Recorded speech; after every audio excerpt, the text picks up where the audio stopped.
ನಮಸ್ಕಾರ. C cube coppers current ಕ್ಯಾಪ್ಚರ್ಸ್ಗೆ ಸ್ವಾಗತ. ಇವತ್ತಿನ ಎಲ್ಲ ಇಂಪಾರ್ಟೆಂಟ್ ಕರೆಂಟ್ ಅಫೇರ್ಸ್ ಅಪ್ಡೇಟ್ಗಳನ್ನು ನಾವು ಈ ವಿಡಿಯೋದಲ್ಲಿ ಪ್ರೊವೈಡ್ ಮಾಡ್ತೀವಿ. ರೆಫರೆನ್ಸಿಗೆ ಪ್ರಜಾವಾಣಿ ಮತ್ತೆ ದ ಹಿಂದೂ ನ್ಯೂಸ್ ಪೇಪರ್ ಇಟ್ಕೊಂಡಿದ್ರು ಕೂಡ ಬೇರೆ ಬೇರೆ ಸೋರ್ಸ್ಗಳಿಂದ ನಾವು ಇಂಪಾರ್ಟೆಂಟ್ ಇನ್ಫಾರ್ಮೇಷನ್ ಅನ್ನ ನಿಮಗೆ ಅಪ್ಡೇಟ್ ಮಾಡ್ತೀವಿ. ಈ ನ್ಯೂಸ್ ಪೇಪರ್ ಸೀರೀಸ್ ಅಲ್ಲಿ ನಾವು ಮೊದಲನೇದಾಗಿ ದ ಹಿಂದೂ ನ್ಯೂಸ್ ಪೇಪರ್ ಓವರ್ ವ್ಯೂನ ಪ್ರೊವೈಡ್ ಮಾಡ್ತೀವಿ. ಅದಾದ ನಂತರ ಯಾವ್ಯಾವ ಆರ್ಟಿಕಲ್ಗಳಿಗೆ ಡೀಟೇಲ್ಡ್ ಅನಾಲಿಸಿಸ್ ಬೇಕಿದೆ ಅದನ್ನು ಪ್ರೊವೈಡ್ ಮಾಡ್ತೀವಿ. ಅನಂತರ ಪ್ರಜಾವಾಣಿ ನ್ಯೂಸ್ ಪೇಪರ್ ಇಂದು ವಿಶ್ಲೇಷಣೆ ಮಾಡ್ತೀವಿ. At the end 3 MCQ current affairs basis ಮೇಲೆ ಆಮೇಲೆ ಒಂದು ಮೇನ್ಸ್ ಕ್ವಶನ್ಸ್ ನಾವು ಪ್ರೊವೈಡ್ ಮಾಡ್ತೀವಿ. ಇಲ್ಲಿ ನಾವು ಯೂಸ್ ಮಾಡಿರುವಂಥ PDF ನಿಮಗೆ ಬೇಕಾದಲ್ಲಿ ನೀವು ಕಾಪರೇಜ್ ಆ್ಯಪನ್ನು ಡೌನ್ಲೋಡ್ ಮಾಡಿ ದೆನ್ ಆ ಆ್ಯಪಲ್ಲಿ ಫ್ರೀ ಸ್ಟಡಿ ಮೆಟೀರಿಯಲ್ಸ್ ಅಂತ ನಿಮಗೆ ಸಿಗುತ್ತೆ. ಆ ಫ್ರೀ ಸ್ಟಡಿ ಮೆಟೀರಿಯಲ್ಸ್ ಅಂಡರ್ ನಿಮಗೆ ಕಾಪರ್ ಕಟ್ಟಿಂಗ್ಸ್ ಅಂತ ಸಿಗುತ್ತೆ. ನೀವು ಅಲ್ಲಿ ಈ PDF ಡೌನ್ಲೋಡ್ ಮಾಡ್ಕೊಬೋದು. ಇವತ್ತಿಂದು ನ್ಯೂಸ್ ಪೇಪರು ಸ್ಯಾಟರ್ಡೆ May 14, 2022. ಇವತ್ತಿನ ನ್ಯೂಸ್ ಪೇಪರಲ್ಲಿ ಒಂದು 2 ಮಾತ್ರ ನಾನು ಡೀಟೇಲ್ಡ್ ಅನಾಲಿಸಿಸ್ ಮಾಡಬೇಕು, ಇನ್ನು ಮಿಕ್ಕಿದ್ದೆಲ್ಲ value additions. So first of all as usual ನಮ್ಮ ರಿಚುವಲ್ ಪ್ರಕಾರ first news paper overview ನೋಡೋಣ. ಯಾಕಂದರೆ ನ್ಯೂಸ್ ಪೇಪರಲ್ಲಿ ಏನೇನಿದೆ ಏನೇನಿಲ್ಲ ಯಾವ್ದು ಇಂಪಾರ್ಟೆಂಟ್ ಇಲ್ಲ ನಾವು ಫಸ್ಟ್ ನೋಡಬೇಕಾಗುತ್ತೆ. Hindu news paper overview ಅಲ್ಲಿ ಫಸ್ಟ್ ಒಂದು Congress plans massive organisational overhaul, ಅಂದರೆ party mulls 1 family 1 ticket rule with rider ಅಂತೆ. 1 ಫ್ಯಾಮಿಲಿ 1 ಟಿಕೆಟ್ ಅಂತೆ. ಅದು ನಿಮ್ಮ ಫ್ಯಾಮಿಲಿಗೂ ಅಪ್ಲೈ ಆಗುತ್ತೆ ಮೇಡಮ್? ಗೊತ್ತಿಲ್ಲ, ಪ್ರಶ್ನೆ ಕೇಳ್ತಿರೋದು. Whatever. Supreme Court declines to stay Jammu Kashmir delimitation report. So Jammu Kashmir delimitation report ನಮಗೆ ಗೊತ್ತಿದೆ. ಇದರಲ್ಲಿ ಜಮ್ಮು ಆ್ಯಂಡ್ ಕಾಶ್ಮೀರು ಸ್ಟೇಟ್ ಇದ್ದಂಥದ್ದು ಯೂನಿಯನ್ ಟೆರಿಟರಿ ಆಯಿತು. ಯೂನಿಯನ್ ಟೆರಿಟರಿನಲ್ಲಿ 2 ಯೂನಿಯನ್ ಟೆರಿಟರಿ, ಒಂದು ಜಮ್ಮು ಕಾಶ್ಮೀರು ಒಂದು ಲಡಾಖು. ಈಗ ಜಮ್ಮು ಕಾಶ್ಮೀರು ಯೂನಿಯನ್ ಟೆರಿಟರಿ ಆದಮೇಲೆ ಇಲ್ಲಿ MLA ಅಥವಾ MP ಎಲೆಕ್ಷನ್ ನಡೆಸಬೇಕಂದ್ರೆ ಅಲ್ಲಿ ಕಾನ್ಸ್ಟಿಟ್ಯೂನ್ಸಿಗಳು ಕೊರಿಬೇಕು. ಈ ಥರ ಕಾನ್ಸ್ಟಿಟ್ಯೂನ್ಸಿ ಕೊರಿಯೋದಕ್ಕೆ ಸೆಂಟರ್ ಡಿಲಿಮಿಟೇಷನ್ ಕಮಿಷನ್ ಮಾಡಿದೆ. ಆ ಡಿಲಿಮಿಟೇಷನ್ ಕಮಿಷನ್ ಇತ್ತೀಚೆಗೆ ರಿಪೋರ್ಟ್ ಕೊಟ್ಟಿದೆ. ಅಂದರೆ ಜಮ್ಮುಲಿ ಎಷ್ಟು ಸೀಟ್ ಇರಬೇಕು, ಕಾಶ್ಮೀರಲ್ಲಿ ಎಷ್ಟು ಸೀಟ್ ಇರಬೇಕು, ಯಾರ್ಯಾರಿಗೆ ರಿಸರ್ವೇಷನ್ ಕೊಡಬೇಕು, ಇವೆಲ್ಲ ವಿಚಾರಗಳನ್ನು ಹೇಳಿದೆ. ಈಗ ಇದಕ್ಕೆ ಈ ಡಿಲಿಮಿಟೇಷನ್ ರಿಪೋರ್ಟ್ಗೆ ಇದಕ್ಕೆ ಅಡ್ಡ ಪೆಟಿಷನ್ ಆಗ್ತಿದ್ದಾರೆ, ಬೇಡ ಇದು ಅಂತ. ಯಾಕಂದ್ರೆ ಮೇ ಬಿ ಒಂದು ರೀಸನ್ ಏನಿರ್ಬೋದು, ಜಮ್ಮು ಅಂಡ್ ಕಾಶ್ಮೀರು ಸ್ಟೇಟ್ ಇರೋದು ಯೂನಿಯನ್ ಟೆರಿಟರಿ ಮಾಡಿದ್ರಲ್ಲ, ಇದು ಯೂನಿಯನ್ ಟೆರಿಟರಿ ಮಾಡಕ್ ಬರಲ್ಲ ಇದನ್ನ. ಯಾಕಂದ್ರೆ ಜಮ್ಮು ಕಾಶ್ಮೀರಿಗೆ ಆರ್ಟಿಕಲ್ 370 ಇತ್ತು, ದೇರ್ಫೋರ್ ಇದು ಮಾಡಿರೋದೇ ತಪ್ಪು ಅಂತ ಅಂದ್ಬಿಟ್ಟು ಈ ಕೇಸೇ ಆಲ್ರೆಡಿ ಸುಪ್ರೀಂ ಕೋರ್ಟ್ ಅಲ್ಲಿ ಇದೆ.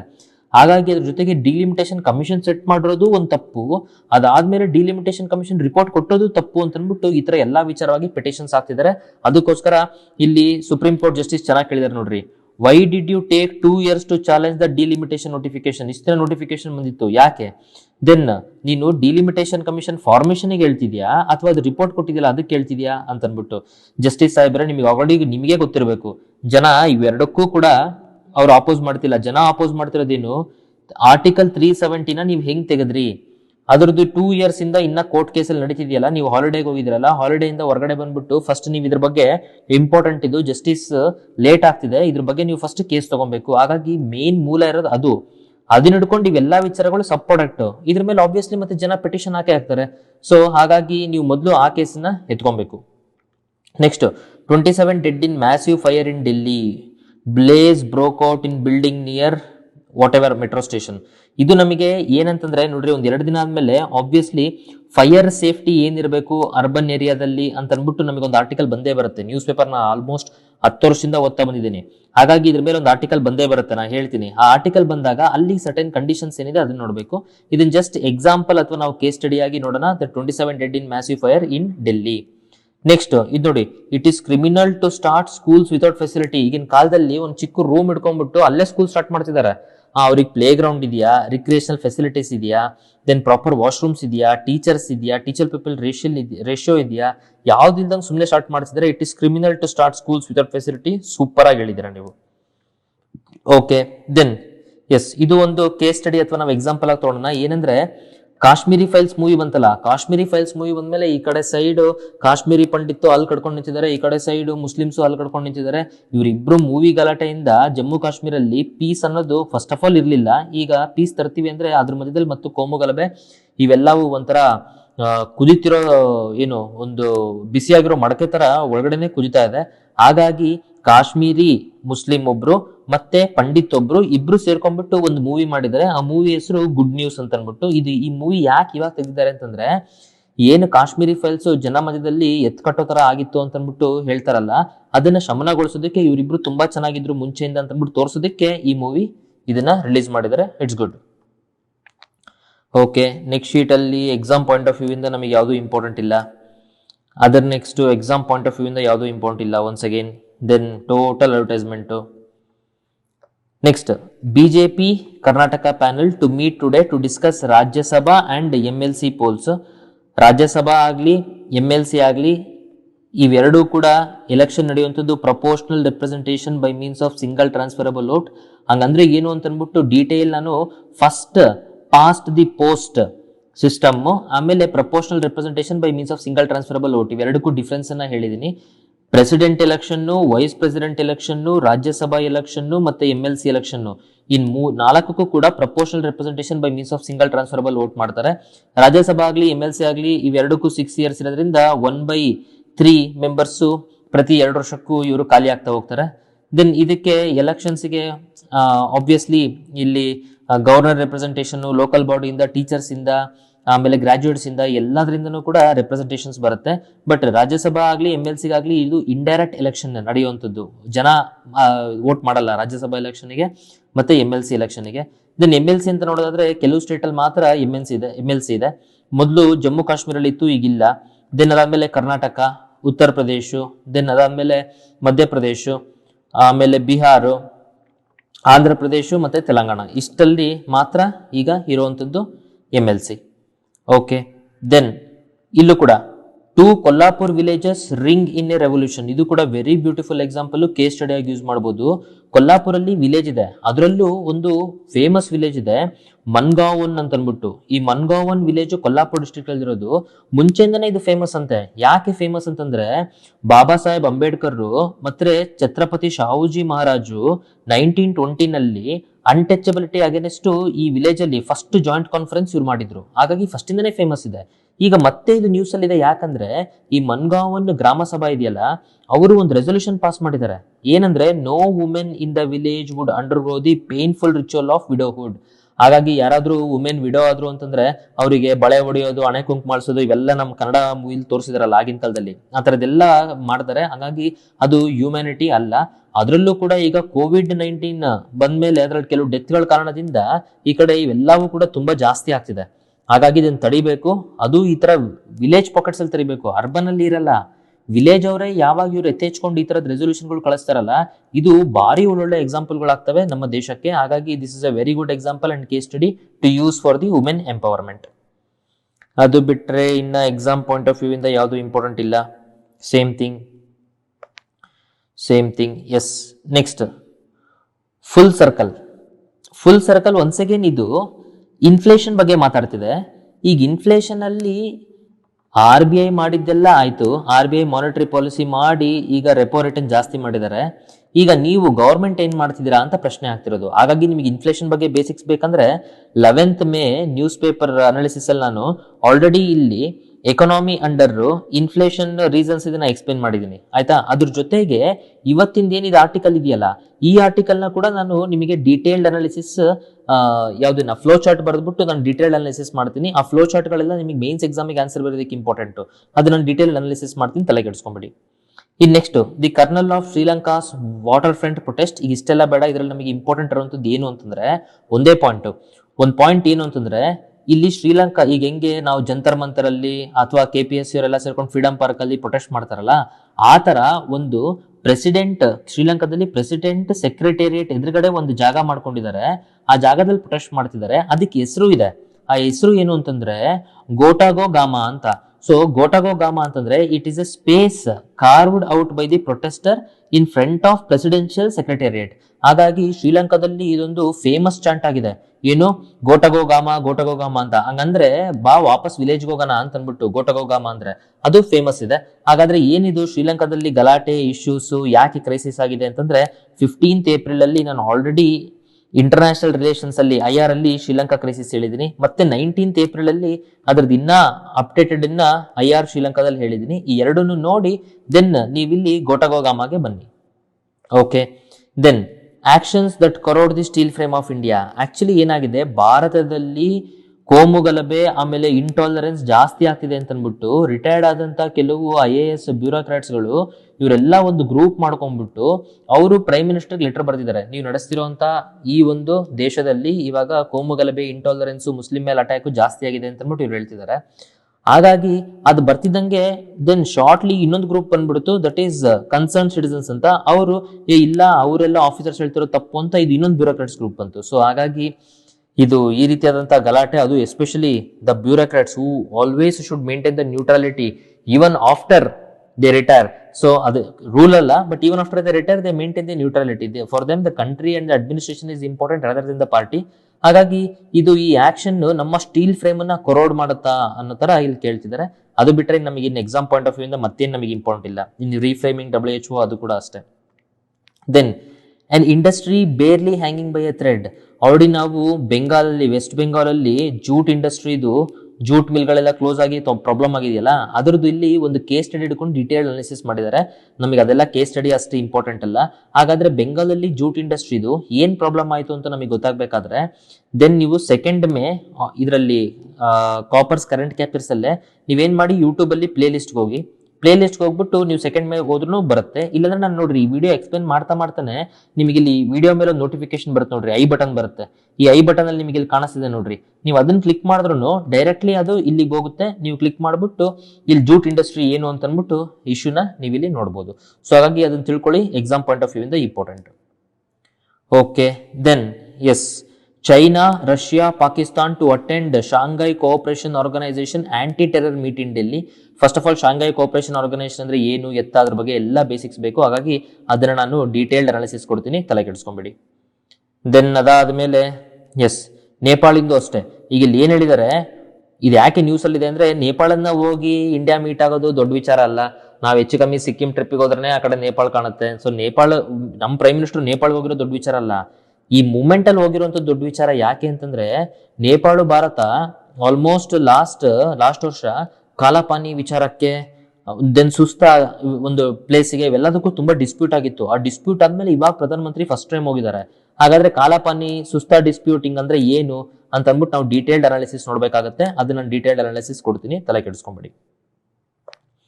Okay, then exam point of view ಇಂದ ಇಲ್ಲಿ ಯಾವುದೂ ಇಲ್ಲ.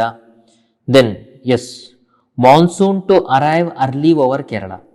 ಆಲ್ರೆಡಿ ಮಾನ್ಸೂನ್ ಅಂದ್ರೆ ಏನು, ಇಂಡಿಯನ್ ಮೆಟ್ರಲಾಜಿಕಲ್ ಡಿಪಾರ್ಟ್ಮೆಂಟ್ ಯಾವ್ದನ್ನ ನಾರ್ಮಲ್ ಮಾನ್ಸೂನ್ ಅಂತ ಕರೀತಾರೆ, ದೆನ್ ಯಾವಾಗ ಮಾನ್ಸೂನ್ ಅಥವಾ ರೈನ್ ಡೆಫಿಸಿಟ್ ಅಂತ ಕರಿತೀವಿ, ದೆನ್ ಲಾಂಗ್ ಆವರೇಜ್ ಪೀರಿಯಡ್ ಅಂತಂದ್ರೆ long period of average rainfall ಏನಂತ ಅಂದ್ಬಿಟ್ಟು ಇವೆಲ್ಲವೂ ಡಿಸ್ಕಷನ್ 15th ಏಪ್ರಿಲ್ ಅಲ್ಲಿ geography heading rain long period average ಇದರಲ್ಲಿ ಹೇಳಿದೀವಿ. ಈಗ ಇಲ್ಲಿ ಒಂದಿಷ್ಟು ಚೆನ್ನಾಗಿ ಅಪ್ಡೇಟ್ ಇದೆ, ಒಂಚೂರು ನೋಡೋಣ ನೋಡ್ರಿ. ಇದು ಡೈರೆಕ್ಟ್ಲಿ ನ್ಯೂಸ್ ಪೇಪರ್ ನನ್ನ ಜೊತೆ ಓದ್ಬಿಡಿ ಏನೇನು ಇಂಪಾರ್ಟೆಂಟ್ ಅಂತ. ಈ ಒಂದು ವಿಡಿಯೋ ನೋಡಿ ನೀವೀಗ ನನ್ನ ಜೊತೆ ಓದಿದ್ರೆ ನಿಮಗೆ ಅರ್ಥ ಆಗುತ್ತೆ. ಇದೇನ್ ಹೇಳ್ತಿದ್ದಾರೆ, IMD uses a specialized model that forecasts the arrival dates within 4-day window. ಹಾಗಾಗಿ ಮಾನ್ಸೂನ್ ಯಾವಾಗ ಬರುತ್ತೆ, ಆಕ್ಚುಲಿ ಹೇಳ್ಬೇಕಂದ್ರೆ ನಾರ್ಮಲ್ ಡೇಟು June 1ಗೆ ಮಾನ್ಸೂನ್ ಕೇರಳಗೆ ಬರುತ್ತೆ. ಸೊ 4 days ಪ್ಲಸ್ ಅಥವಾ 4 days ಮೈನಸ್ ಅಲ್ಲಿ ಮಾನ್ಸೂನ್ ಬರೋದು ಅದು ನಾರ್ಮಲ್. ಈಗ ಆ ಬರೋದನ್ನ ಹೆಂಗ್ ಕಂಡುಹಿಡಿತಾರೆ ಅಂತ ಅಂದ್ಬಿಟ್ಟು ಇಲ್ಲಿ ಕೇಳ್ತಿದ್ದಾರೆ. ಇದು ಆಕ್ಚುಲಿ ವರ್ಡ್ಸ್ ಗಳು ತುಂಬಾ ಜಾಸ್ತಿ ಇದೆ. ಹಿಂಗಂದ್ರೆ ಏನಂತ ಅಂದ್ಬಿಟ್ಟು ಡೀಟೇಲ್ಡ್ ಜಿಯೋಗ್ರಫಿ ಬೇಸಿಕ್ಸ್ ಕ್ಲಾಸ್ ಅಲ್ಲಿ ನಾನು ನೋಡಿ ಅನಾಲಿಸಿಸ್ ಮಾಡಿರ್ತೀನಿ.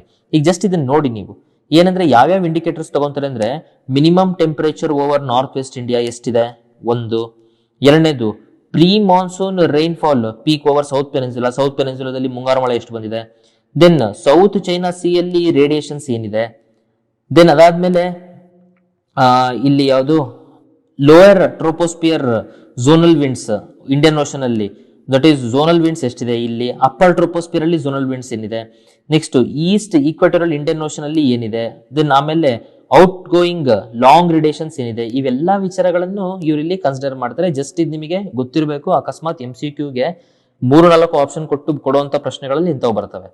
ದೆನ್ ಇಲ್ಲಿ ಏನ್ ಹೇಳ್ತಿದ್ದಾರೆ, ಆಕ್ಚುಲಿ ಇದೇನು 4-day ವಿಂಡೋ ಇದೆಯಲ್ಲ, 4 ದಿನ ಲೇಟ್ ಅಥವಾ 4 ದಿನ ಬೇಗ, ಆಕ್ಚುಲಿ ಯಾವಾಗ ಬರಬೇಕು, June 1 ಮಾನ್ಸೂನ್ ಬರಬೇಕು, 4 ದಿನ ಬೇಗ ಅಥವಾ 4 ದಿನ ಲೇಟು.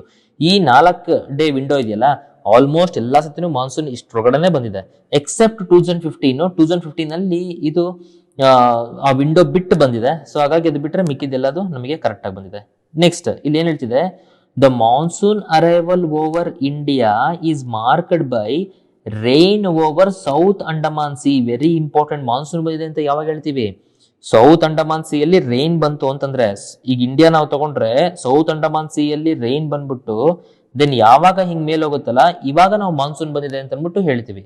ಓಕೆ, ಅದು ನಿಮಗೆ ಗೊತ್ತಿರಬೇಕು. ನೆಕ್ಸ್ಟ್ ದೇರ್ ಇಸ್ ನೋ ಇದು ಇಲ್ಲಿ ಏನಂದ್ರೆ ಈ ಆರ್ಟಿಕಲ್ ಇಷ್ಟೆಲ್ಲ ಎಕ್ಸ್ಪ್ಲನೇಷನ್ ಮಧ್ಯದಲ್ಲಿ ಲಿಂಕ್ಗಳಿದೆಯಾ? ಹಾಗಾದ್ರೆ ಮಾನ್ಸೂನ್ ಬೇಗ ಬಂತು ಅಂದ್ರೆ ಜೋರ್ ಮಳೆ ಆಗುತ್ತಾ, ಅಥವಾ ಮಾನ್ಸೂನ್ ಲೇಟ್ ಆಯ್ತು ಅಂದ್ರೆ ಕೆಟ್ಟ ಮಳೆ ಆಗುತ್ತಾ ಅಂತ ಆ ಥರ ಎಲ್ಲ ಪ್ರಶ್ನೆಗಳು ನೀವು ಲಿಂಕ್ ಇಟ್ಕೊಂಡೋಗಿದ್ರೆ ದಿಲ್ಲಿ ಹೇಳ್ತಿದ್ದಾರೆ ನೋಡಿ, there is no association of the date of monsoon advance. ಎಷ್ಟು ಬೇಗ ಮಾನ್ಸೂನ್ ಬರುತ್ತೆ ಮತ್ತೆ ಎಷ್ಟು ಬೇಗ ಕೇರಳದಲ್ಲಿ ಮಳೆ ಬರುತ್ತೆ, ಅಥವಾ ಆ ಮಳೆ ಜಾಸ್ತಿ ಬರುತ್ತಾ ಕಮ್ಮಿ ಬರುತ್ತಾ, ಅವಕ್ಕೆಲ್ಲ ಯಾವುದು ಲಿಂಕ್ ಇಲ್ಲ, ರಿಲೇಶನ್ಶಿಪ್ ಇಲ್ಲ. ನೀವು ಅದನ್ನ ಕಲ್ಪಿಸ್ಕೊಂಬೇಡ್ರಿ. ಯಾಕಂದ್ರೆ MCQ ಅಲ್ಲಿ ಒಂದು one of the option monsoon ಇಸ್ತಿ ಬೇಗ ಬಂದಿದೆ ಹಾಗಾದ್ರೆ ಜೋರ್ ಮಳೆ ಆಗುತ್ತೆ. ಹಂಗಂದ್ರೆ ಜೋರ್ ಮಳೆ ಆಗುತ್ತೆ ಅಲ್ಲ, ಇಸ್ತಿ ಲಾನಿನ ಕಂಡೀಷನ್ ಇದೆ, ಅದಕ್ಕೋಸ್ಕರ ನಮಗೆ ಮಳೆ ಚೆನ್ನಾಗಾಗುತ್ತೆ, ಅಂದ್ರೆ ಎಲ್ನಿನೋ ಇಲ್ಲ ಅಂತ. ಆಯ್ತು, ಅದೇನು ಇದ್ರಲ್ಲಿ ಹೇಳಿದ್ದಾರೆ 99% ಆಫ್ ಲಾಂಗ್ ಪೀರಿಯಡ್ ಆವರೇಜ್ ಇಂಡಿಯಾದಲ್ಲಿ ರೈನ್ಫಾಲ್ ಬರುತ್ತೆ, ಯಾಕಂದ್ರೆ ಎಲ್ನಿನೋ ಇಲ್ಲ ಅಂತ ಅಂದ್ಬಿಟ್ಟು IMD ಹೇಳಿದೆ. ಹಾಗಾದ್ರೆ ಲಾಂಗ್ ಪೀರಿಯಡ್ ಆವರೇಜ್ ಅಂದ್ರೆ ಏನು ಅಂತ ನಿಮಗೆ ಅದು ಡೀಟೇಲ್ ಗೊತ್ತಾಗ್ಬೇಕಂದ್ರೆ ಅದಕ್ಕೆ ನಾನು ಇಲ್ಲಿ ಕೊಟ್ಟಿರೋದು ಈ ಒಂದು ಆರ್ಟಿಕಲ್ ನ ನೀವು ನೋಡಬೇಕು. ಮೇಲ್ ಐ ಬಟನ್ ಇದೆಯಲ್ಲ ಅದನ್ನ ಕ್ಲಿಕ್ ಮಾಡ್ರಿ, ನಿಮ್ಗೆ ಡೈರೆಕ್ಟ್ ಆಗಿ ಅಲ್ಲಿ ಕರ್ಕೊಂಡು ಹೋಗುತ್ತೆ. ಬಟ್ ನೋಡಿ, ನ್ಯೂಸ್ ಪೇಪರ್ ಇಂದು ಡೀಟೇಲ್ಡ್ ಅನಾಲಿಸಿಸ್ ವೆರಿ ಇಂಪಾರ್ಟೆಂಟ್. ಇಲ್ಲಿ ನಾನು ಕೆಲವು ಆರ್ಟಿಕಲ್ಸ್ ಗಳನ್ನ ನಿಮ್ ಜೊತೆ ನಾನು ಜೊತೆಗೆ ಓದ್ತೀನಿ, ಸೊ ದಟ್ ನಿಮಗೆ ಆ ಸ್ಪೀಡ್ ಅಲ್ಲಿ ಓದೋದು ಕೂಡ ನಿಮಗೆ ಬರಬೇಕು. ನೆಕ್ಸ್ಟ್ ಇಲ್ಲಿ CCMB develops Indian mRNA vaccine. First of all ನಮಗೆ ವ್ಯಾಕ್ಸಿನ್, ಅದರಲ್ಲೂ mRNA ವ್ಯಾಕ್ಸಿನ್ ಕೋವಿಡ್ಗೆ ಏನಂಗಂದ್ರೆ ಅದು ನಮಗೆ ಡೀಟೇಲ್ ಗೊತ್ತಾಗಬೇಕು. ಹಾಗಾಗಿ ಈ ಆರ್ಟಿಕಲ್ ಸುಲಭ ಅಲ್ಲ ಅರ್ಥ ಮಾಡ್ಕೊಳೋದು. ಈ ಆರ್ಟಿಕಲ್ ಅರ್ಥ ಮಾಡ್ಕೊಬೇಕಂದ್ರೆ ಆ ಆರ್ಟಿಕಲ್ಗೆ ನಿಮಗೆ ಡೀಟೇಲ್ಡ್ ಅನಾಲಿಸಿಸ್ ಬೇಕು, ಅದು ನಾನು ಪ್ರೊವೈಡ್ ಮಾಡ್ತೀನಿ. ನೆಕ್ಸ್ಟ್ ಅದಾದ್ಮೇಲೆ ಇಲ್ಲಿ ISRO test booster for Gaganyaan. ಈಗ ಆಕ್ಚುಲಿ ನಮಗೆ ಲಾಂಚ್ ವೆಹಿಕಲ್ಸ್ ಎರಡಿದೆ. ಆ ಎರಡು ಲಾಂಚ್ ವೆಹಿಕಲ್ಸ್ ಯಾವುದು ಅಂದ್ರೆ, ಒಂದು PSLV. ಈ PSLV ಬಂದ್ಬಿಟ್ಟು 4 ಸ್ಟೇಜಿನ ವೆಹಿಕಲ್, ಸಾಲಿಡ್, ಲಿಕ್ವಿಡ್. ಅದೇ GSLV ಬಂದ್ಬಿಟ್ಟು 3 ಸ್ಟೇಜ್ ಇಂದು, ಒಂದು ಸಾಲಿಡ್, ಲಿಕ್ವಿಡ್, ಆಮೇಲೆ ಕ್ರಯೋಜೆನಿಕ್.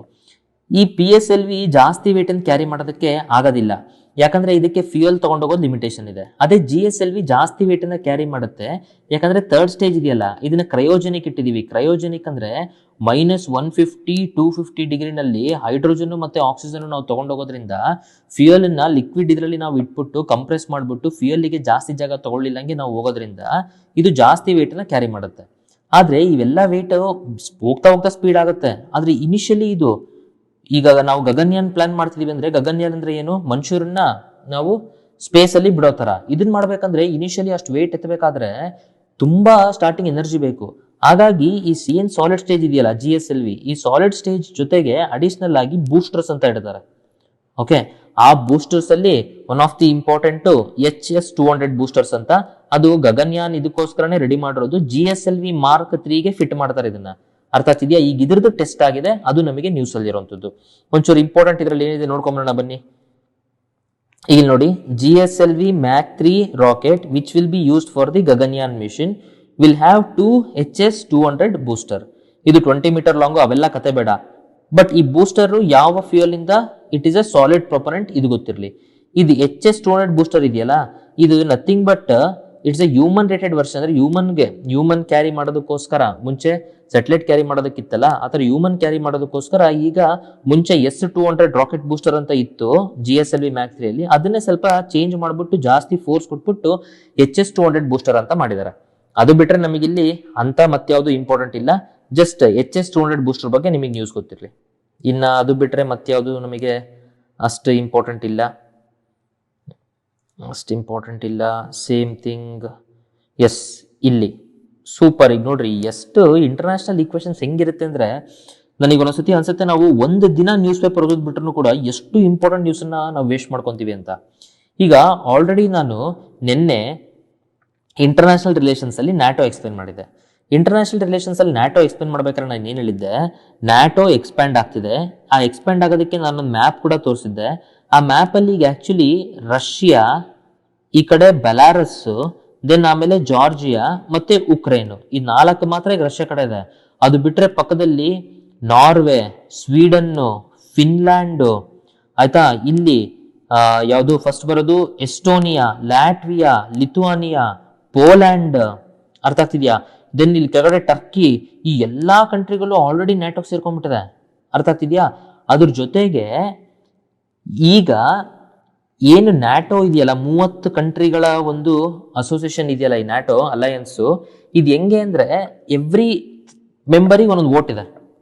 ವೋಟ್ ಅಷ್ಟೇ ಇಲ್ಲ, ಎವ್ರಿ ಮೆಂಬರಿಗೆ ವೀಟೋನು ಇದೆ. ವೀಟೋ ಅಂದ್ರೆ ಯಾವ್ದಾದ್ರು ವ್ಯಕ್ತಿ ಇವನು ಸೇರ್ಸ್ಕೊಳೋದು ಬೇಡ ಅಂತಂದ್ರೆ ದೆನ್ ಸೇರ್ಸ್ಕೊಳಂಗಿಲ್ಲ, ಎಲ್ಲರೂ ಒಪ್ಪಿದ್ರೆ ಮಾತ್ರ ಸೇರ್ಸ್ಕೊಬಹುದು. ಈಗ ಆಕ್ಚುಲಿ ಈ ನ್ಯಾಟೋ ಮೆಂಬರ್ಶಿಪ್ ಅಲ್ಲಿ ಇರುವಂತದ್ದು one of the country Turkey.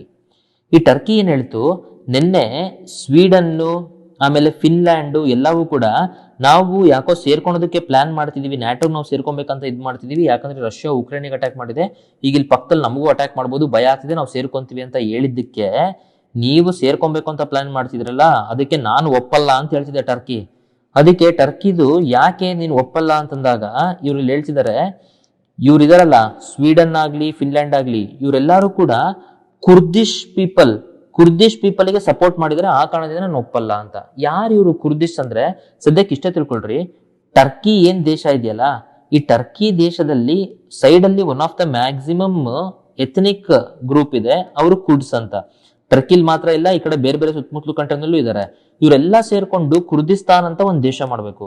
ಆ ಕುರ್ದಿಸ್ತಾನ್ ಅಂತ ದೇಶ ಮಾಡಿದ್ರೆ ಟರ್ಕಿದು ಕೆಲವು ಭಾಗ ಇಲ್ಲಿ ಹೋಗುತ್ತೆ. ಟರ್ಕಿಗೆ ಆಕ್ಚುಲಿ ಇಷ್ಟನೇ ಇಲ್ಲ ಈ ಕುರ್ದ್ಸ್ ಪೀಪಲ್ ಎಲ್ಲ ಸೇರ್ಕೊಂಡ್ಬಿಟ್ಟು ಕುರ್ದಿಸ್ತಾನ್ ಮಾಡ್ಬೇಕು ಅಂತ ಅನ್ಬಿಟ್ಟು.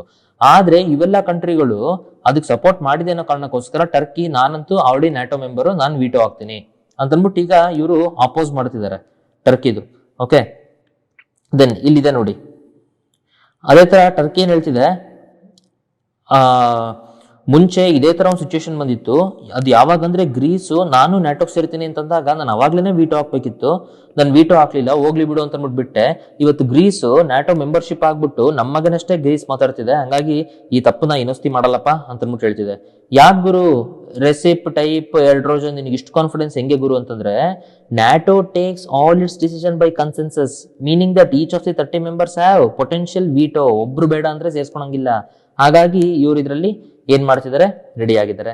ಅಟ್ ದ ಸೇಮ್ ಟೈಮ್ ಇವ್ರದ್ದು ನ್ಯಾಟೋ ಒಳಗಡೆ ಈ ಗಲಾಟೆ ಅಂತಂದ್ರೆ, ಸ್ವೀಡನ್ ಫಿನ್ಲ್ಯಾಂಡ್ ಸೇರ್ಕೊಂತಂದ್ರೆ ಉಕ್ರೇನ್ಗೆ ಹೆಂಗ್ ಅಟ್ಯಾಕ್ ಮಾಡೋದಲ್ಲ ಹಂಗೆ ನಿಮ್ಮೇಲೂ ಅಟ್ಯಾಕ್ ಮಾಡ್ತೀನಿ ಅಂತ ಆಲ್ರೆಡಿ ಪುಟಿನ್ ಸಾಹೇಬ್ರು ವಾರ್ನಿಂಗ್ ಕೊಟ್ಟಿದ್ದಾರೆ.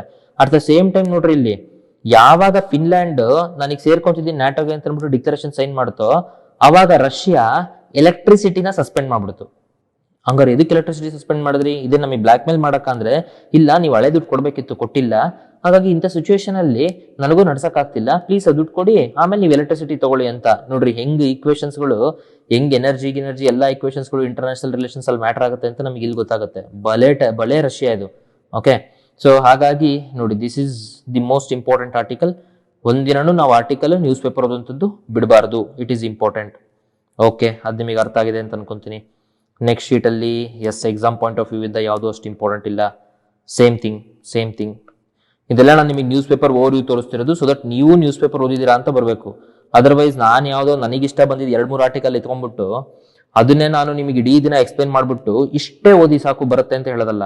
ಇಲ್ಲ, ಅಕಸ್ಮಾತ್ ಯಾವ್ದಾರ ಆರ್ಟಿಕಲ್ ಬಿಟ್ಟಿದ್ರು ಅದು ನಿಮಗೆ ಇಂಪಾರ್ಟೆಂಟ್ ಅನ್ನಿಸ್ತು ಅಂದ್ರೂ ನೀವಿಲ್ಲಿ ಕಮೆಂಟ್ ಮಾಡ್ಬಿಟ್ಟು ಕೇಳ್ಬೋದು, ಯಾಕೆ ನೀವು ಈ ಆರ್ಟಿಕಲ್ ಬಿಟ್ಟಿದ್ದೀರಾ ಅಂತ ಅನ್ಬಿಟ್ಟು. Okay, otherwise if a teacher is not accountable, then obviously ಅದೇನಾಗುತ್ತೆ, ಸ್ಟೂಡೆಂಟ್ಸಿಗೆ ಚೀಟ್ ಮಾಡ್ದಂಗೆ ಆಗುತ್ತೆ. ಇದು ನಾನು ಬಿಲೀವ್ ಮಾಡಿರೋದು. ಹಾಗಾಗಿ ಕುಲ್ಲಂ ನಾನು ನಿಮಗೆ ಇಲ್ಲಿ ತೋರಿಸ್ತಾ ಇದ್ದೀನಿ open, that is news papers ಏನು ಯಾವುದು ಇಂಪಾರ್ಟೆಂಟ್. ಓಕೆ, ಇಷ್ಟು ವಿಚಾರಗಳನ್ನ ಏನು ಎಕ್ಸ್ಪ್ಲೇನ್ ಮಾಡಿದೆ ಅದು May 14th ನ್ಯೂಸ್ ಪೇಪರ್ ಇಂದು ನ್ಯೂಸ್ ಪೇಪರ್ ಓವರ್ ವ್ಯೂ ನಾ ಎಕ್ಸ್ಪ್ಲೇನ್ ಮಾಡಿದ್ದೀನಿ. ಈಗ ನೆಕ್ಸ್ಟ್ ಡೀಟೇಲ್ಡ್ ಅನಾಲಿಸಿಸ್ ಮಾಡಬೇಕು, ಅದಕ್ಕೆ ಹೋಗೋಣ. ಈ ಆರ್ಟಿಕಲ್ನ the Hindu 14th May economy, ಅದರಲ್ಲಿ ಇನ್ಫ್ಲೇಷನ್ ಅಲ್ಲಿ ಕಟ್ ಫ್ಯೂಯಲ್ ಟ್ಯಾಕ್ಸ್, ಇದ್ರ ಅಂಡರ್ ನಾನು ಈ ಆರ್ಟಿಕಲ್ ಹಾಕಿದ್ದೀನಿ. ಫಸ್ಟ್ ಆಫ್ ಆಲ್ ಈ ಆರ್ಟಿಕಲ್ ನೋಡಿ, ಇದು ಚೆನ್ನಾಗಿದೆ. ನಾವಲ್ಲಿ ಹೇಳಿದ್ನಲ್ಲ ನಾನು ನಿಮಗೆ ಫ್ಲೋ ಚಾರ್ಟ್ ಅಲ್ಲಿ ಕೊಡ್ತೀನಿ ಅಂತ ಅನ್ಬಿಟ್ಟು, ಈ ತರ ಫ್ಲೋ ಚಾರ್ಟ್ಸ್ ಮೇನ್ಸ್ ಎಕ್ಸಾಮ್ಸ್ ಅಲ್ಲಿ ನಿಮಗೆ ಬರೆಯೋದಕ್ಕೆ ಬರಬೇಕು, ಅದರ್ವೈಸ್ ನೀವು ಫುಲ್ ಕತೆ ಬರೆಯೋದಕ್ಕಾಗಲ್ಲ. ಫಸ್ಟ್ ಆಫ್ ಆಲ್ ಇದೇನು ಅಂತ ನೋಡೋಣ. ಆಲ್ರೆಡಿ ನಿಮಗೆ ಇನ್ಫ್ಲೇಷನ್ ಅಂದ್ರೆ ಏನಂತ ಗೊತ್ತಿದೆ, ಅದಕ್ಕೆ ಟ್ಯಾಕ್ಸ್ ಕಟ್ ಮಾಡೋದು ಇವೆಲ್ಲ ಕತೆ ಗೊತ್ತಿದೆ. ಈಗ ಅಪ್ಡೇಟೆಡ್ ಏನು ನೋಡೋಣ. ಆಕ್ಚುಲಿ ರಿಟೇಲ್ ಇನ್ಫ್ಲೇಷನ್ ಅಂದ್ರೆ ಯಾವುದು, that is consumer price index. Retail inflation ಜಾಸ್ತಿ ಇದೆ. ಯಾಕೆ ಜಾಸ್ತಿ ಇದೆ, ಅದರಲ್ಲೂ ಯಾಕೆ ಜಾಸ್ತಿ ಇದೆ ಅಂತಂದ್ರೆ, it is because of the food ಮತ್ತೆ ಫ್ಯೂಯಲ್. ಇದು ಎರಡನೇ ಕಾರಣ. ಸರಿ, ಹಂಗಾರೆ ಫುಡ್ ಯಾಕಪ್ಪ ಜಾಸ್ತಿ ಇದೆ, ಫುಡ್ ಪ್ರೈಸ್ ಯಾಕೆ ಜಾಸ್ತಿ ಆಗಿದೆ ಅಂದ್ರೆ, ಇಂಡೋನೇಷಿಯಾ ಎಡಿಬಲ್ ಆಯಿಲ್ ಎಕ್ಸ್ಪೋರ್ಟ್ ಅನ್ನ ನಾನು ಸ್ಟಾಪ್ ಮಾಡ್ತೀನಿ ಅಂತ ಹೇಳ್ತಿದೆ. ಅದು ಯಾಕೆ ಏನು ಅದ್ರ ಬಗ್ಗೆ ಆಲ್ರೆಡಿ ನಾನು ಡೀಟೇಲ್ಡ್ ಎಕ್ಸ್ಪ್ಲನೇಷನ್ ಅನಾಲಿಸಿಸ್ ಕೊಟ್ಟಿದ್ದೀನಿ. ಹಾಗಾಗಿ ಇಲ್ಲಿ ಎಡಿಬಲ್ ಆಯಿಲ್ ಕಾಸ್ಟ್ಲಿ. ಉಕ್ರೇನಲ್ಲಿ ಗಲಾಟೆ ನಡೀತಿದೆ, ಸನ್ಫ್ಲವರ್ ಆಯಿಲ್ ಬರ್ತಾ ಇಲ್ಲ. ದೆನ್ ಸಮ್ಮರ್ ಮತ್ತೆ ವಾರು, ಆ ಕಾರಣದಿಂದ ವೀಟ್ ಕೂಡ ಕಮ್ಮಿ. ಹಾಗಾಗಿ ಇಲ್ಲಿ ಫುಡ್ ವಿಚಾರವಾಗಿ ನಮಗೆ ಇನ್ಫ್ಲೇಷನ್ ಇದೆ. ದೆನ್ ಫ್ಯೂಯಲ್ ಅಲ್ಲಂತೂ ಮೇನ್ಲಿ ಉಕ್ರೇನ್ ವಾರ್ ಇದೆ. ಉಕ್ರೇನ್ ವಾರ್ ಇಲ್ಲಿ ಆಲ್ರೆಡಿ ಫ್ಯೂಯಲ್ ರೇಟ್ ಹೊರಗಡೆನೆ ಜಾಸ್ತಿ ಇದೆ. ಆ ಫ್ಯೂಯಲ್ ಅನ್ನ ನಾವು ಇಂಪೋರ್ಟ್ ಮಾಡಬೇಕಾದ್ರೆ ಫ್ಯೂಯಲ್ ಜೊತೆಗೆ ಇನ್ಫ್ಲೇಷನ್ ಅನ್ನು ಕೂಡ ಇಂಪೋರ್ಟ್ ಮಾಡ್ತಿದೀವಿ. ಸೊ ಆ ಕಾರಣದಿಂದ ಫುಡ್ ಮತ್ತೆ ಫ್ಯೂಯಲ್ ಜಾಸ್ತಿ ಇದೆ. ಸರಿ, ಅದಕ್ಕೆ RBI ಏನ್ ಮಾಡ್ತು, RBI ಮಾನಿಟರಿ ಪಾಲಿಸಿ ಟೈಟ್ನಿಂಗ್ ಮಾಡ್ತು. ಹೆಂಗ್ ಮಾಡ್ತು, 40 ಬೇಸಿಸ್ ಪಾಯಿಂಟ್ಸ್ ಜಾಸ್ತಿ ಮಾಡ್ತಲ್ಲ, ಅದನ್ನ ಮಾಡ್ತು.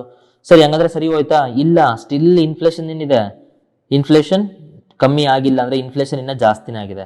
ಹಾಗಾದ್ರೆ RBI ಇನ್ನೂ ಜಾಸ್ತಿ ಮಾನಿಟರಿ ಪಾಲಿಸಿ ಇನ್ಕ್ರೀಸ್ ಮಾಡ್ಬೋದಾ? ಎಷ್ಟಂತ ನೀವು ಜಾಸ್ತಿ ಮಾಡ್ತೀರಾ? ಒಂದು ರೇಂಜ್ ವರ್ಗು ಮಾಡ್ಬೋದು, ಫುಲ್ ಜಾಸ್ತಿ ನೀವು ಮಾಡೋದಕ್ಕಾಗದೇ ಇಲ್ಲ.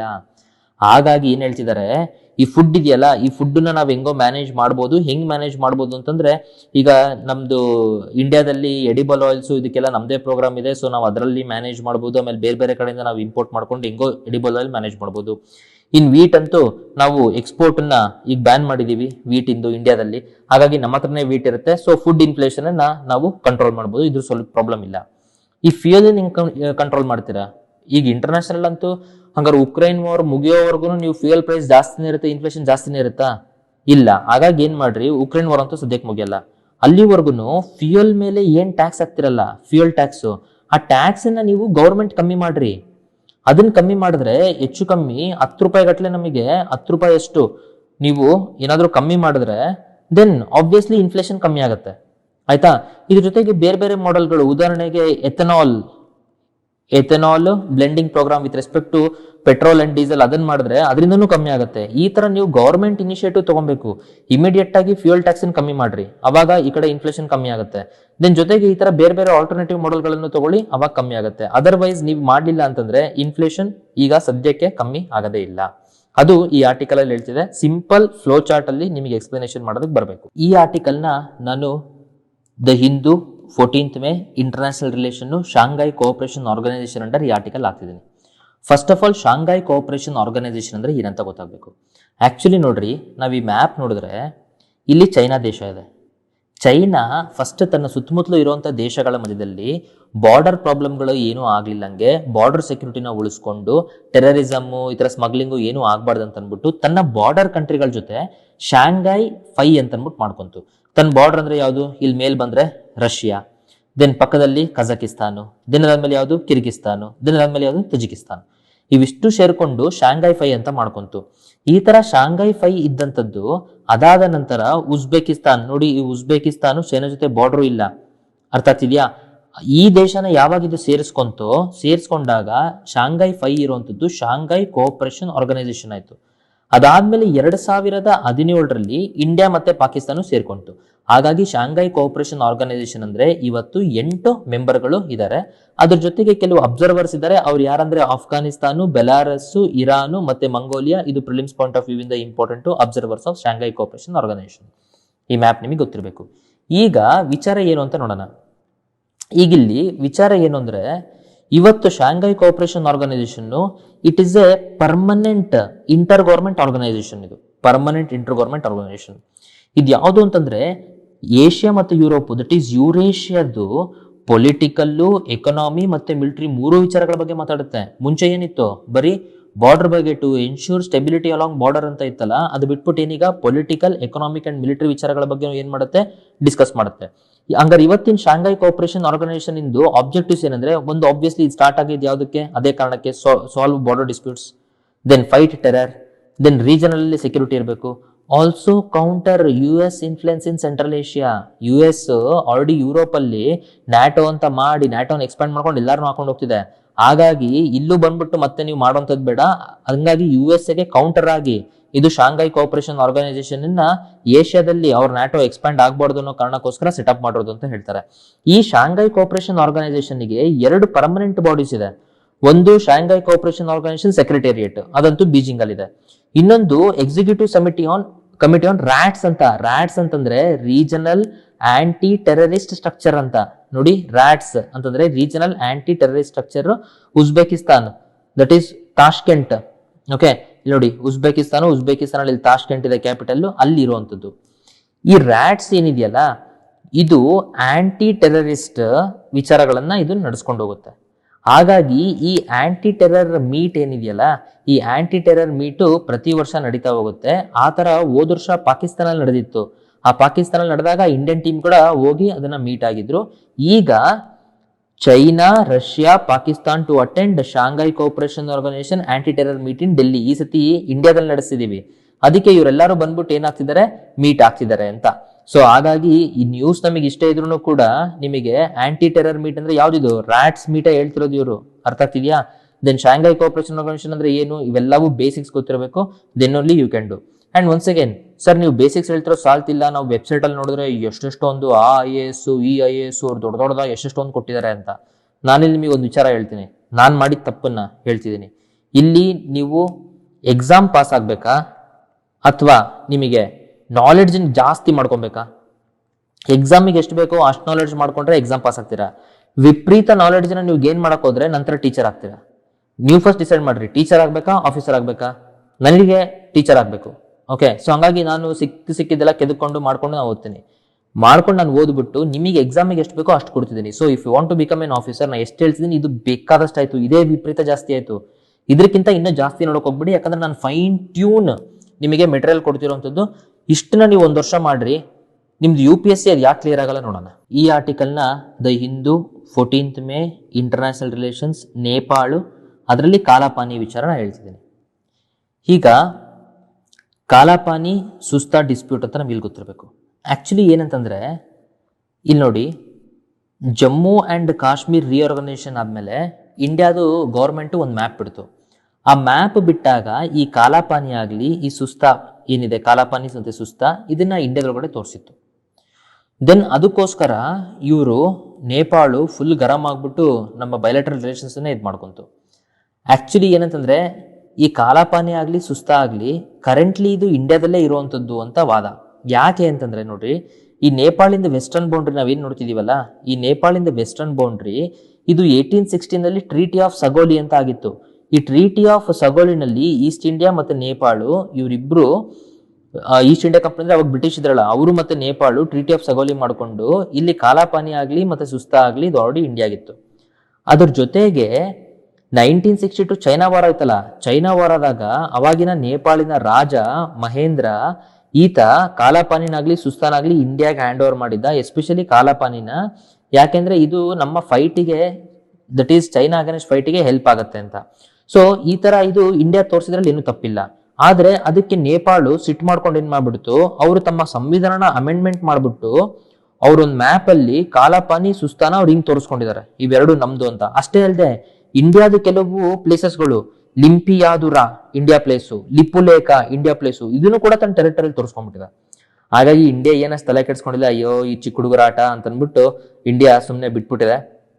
ಅದು ಬಿಟ್ಟು ಈ ಸಣ್ಣ ಪುಟ್ಟ ಡಿಸ್ಪ್ಯೂಟ್ಸ್ಗಳು, ಒಂಚೂರು ಡಿಸ್ಪ್ಯೂಟ್ಸ್ಗಳಿಗೆ ಯಾಕೆ ಅಷ್ಟು ತಲೆ ಕೆಡ್ಸ್ಕೊಬೇಕು ಅಂತ ಅಂದ್ಬಿಟ್ಟು ಈಗ ಮತ್ತೆ ಮೋದಿಜಿ ಬುದ್ಧ ಪೂರ್ಣಿಮೆ ಟೈಮಲ್ಲಿ ಲುಂಬಿನಿ ಗಾರ್ಡನ್ಸ್ಗೆ ಹೋಗಿ ಮೀಟ್ ಆಗ್ತಾರೆ. ಈ ಕಾಲಾಪಾನಿ ಸುಸ್ತಾದೇನಿದೆ ಇದನ್ನ ತುಂಬಾ ಈಸಿಯಾಗಿ 2 ಕಂಟ್ರಿ ಸಾಲ್ವ್ ಮಾಡ್ಕೊಬಹುದು, ತುಂಬಾ ದೊಡ್ಡದು, ಇದು ಮಾಡ್ಕೊಳ್ಳೋಂಥ ಅವಶ್ಯಕತೆ ಇಲ್ಲ.